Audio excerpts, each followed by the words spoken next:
Mr. President, the Land and Water Conservation Fund, you may remember last month when I tried to get a vote on its reauthorization, I'd just come from a press conference marking the 100 days until it expires. We've been here before. I'm sort of shocked sometimes how hard-headed we are in the institution. This program has now reached a point where it's 66 days away from expiration. In the 115th Congress, we actually let it expire. And the reason Congress passed legislation to reauthorize it was the pressure of the American people. Now, let me say at the start, I have unbelievable respect for the chairman of the committees that bills make up this package, and deep respect for the ranking members. And I hold in high esteem the chairman and the ranking member of the full committee. This is no beef with them. This is a beef with what we've set up as the process of a very choreographed movement of a piece of legislation, in this particular case, an appropriations bill. Now, some have told me that this is just not germane to this bill.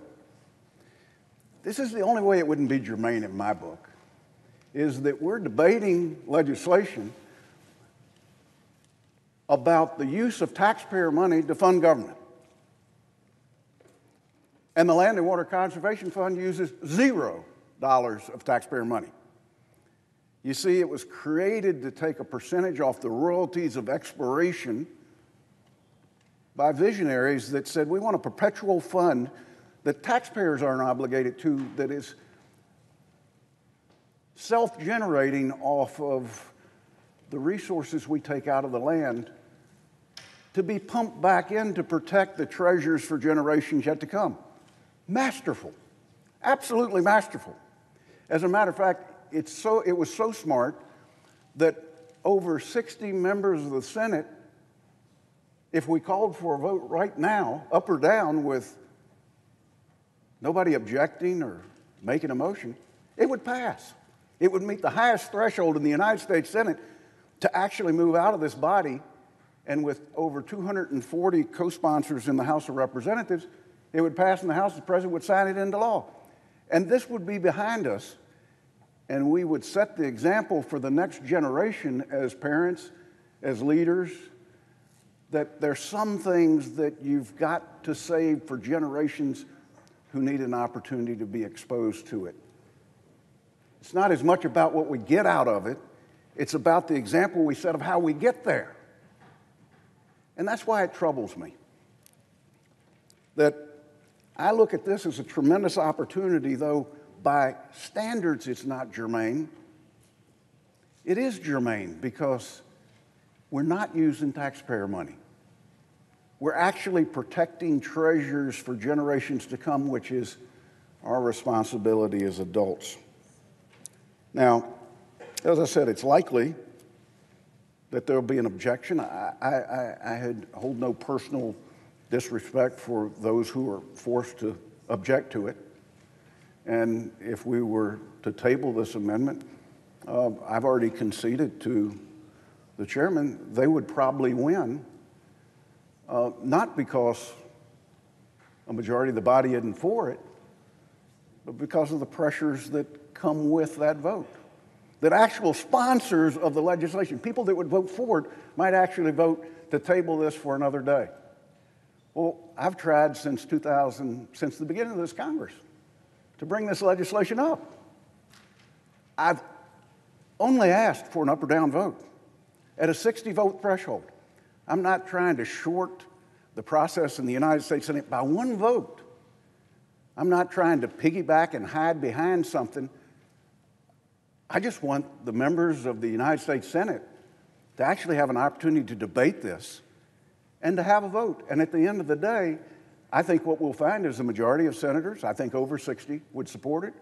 Majority of House members would support it. There's one assurance I can give my colleagues.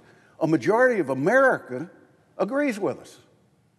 They believe that we should pass this Now, we can have a debate as to whether we change it. We're the United States Congress. We can change a program at any time.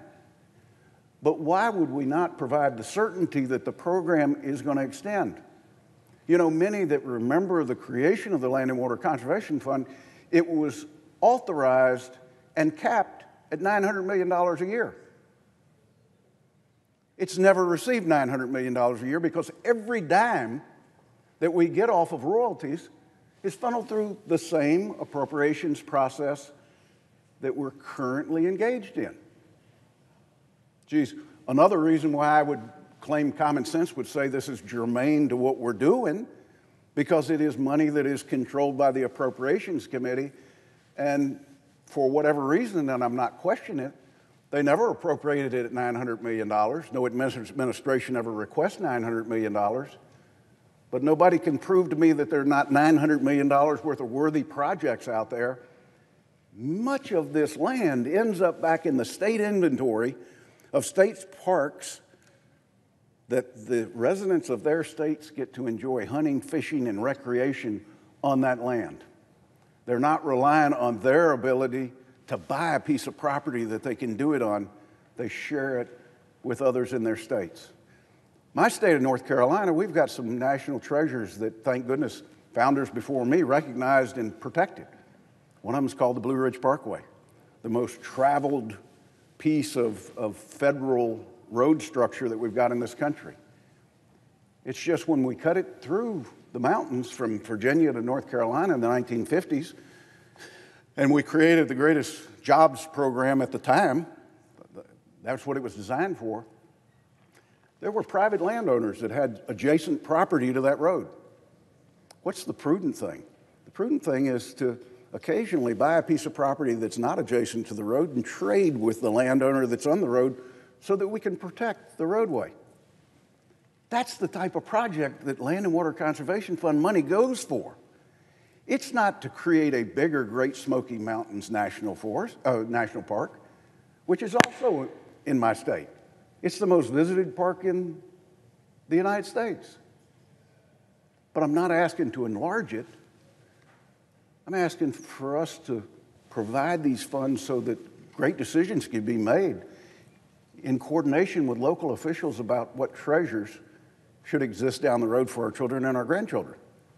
Now, we're not going to have an opportunity to acknowledge today that we're going to move this legislation.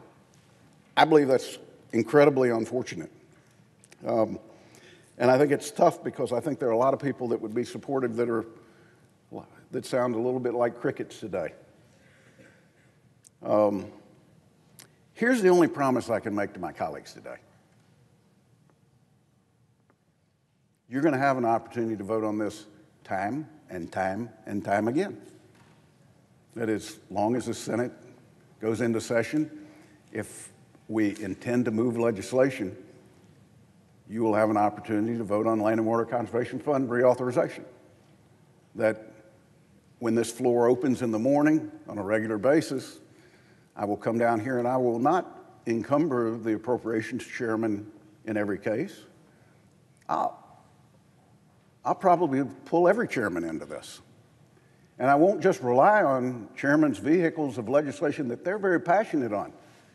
I've got an Intel authorization bill that I can't even get to the floor for authorization, and I can't think of anything that's more important. And I think the chair and the ranking member of the full Appropriations Committee have both served on the committee in the past. They know the importance of the Intel authorization bill. I can't get it up. Because sometimes we get too hung up on the power of one person in this institution than we do about the importance of what it is we're doing.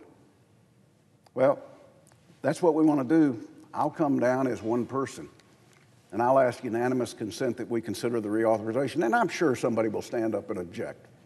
They always do. But they're objecting to what the American people want us to do. They're objecting to a program that has a proven track record of success and requires zero, nada, dime of taxpayer money. You know, if there was ever a thing that I think we have presented to the American people that we should be applauded on, and that doesn't happen often, This is one of them. But because we've chosen convenience over debate, because we're trying to fit this in a real small box, let me suggest to my colleagues, we're making a foolish mistake for long term in the institution. This is an institution that was created for this moment. It's an institution that was created so that we could come to this floor, we could debate. We could come in believing one thing and hear the debate, and we could actually go out saying, you changed my mind. Now, maybe some people listen and now they're supporters, and maybe some supporters listen to what I said and now they'd vote against me. Here's the troubling thing. They won't have the opportunity. But the promise I make to them, you'll get that opportunity. So watch what you say, because you will be given the opportunity before I leave this institution to vote time and time and time again if, in fact, procedurally we're blocked from letting the American people's voice be heard with a vote in the United States Senate.